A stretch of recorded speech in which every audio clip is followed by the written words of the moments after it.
You ask Tiger to solve. This deals with linear equations with one unknown. The final result is P equals 2058/25.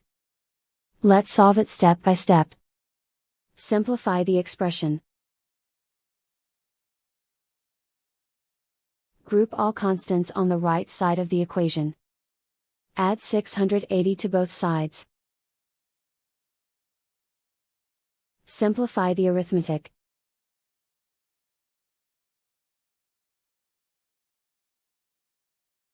Isolate the p. Divide both sides by 25. Simplify the fraction. And so the final result is P equals 2058/25.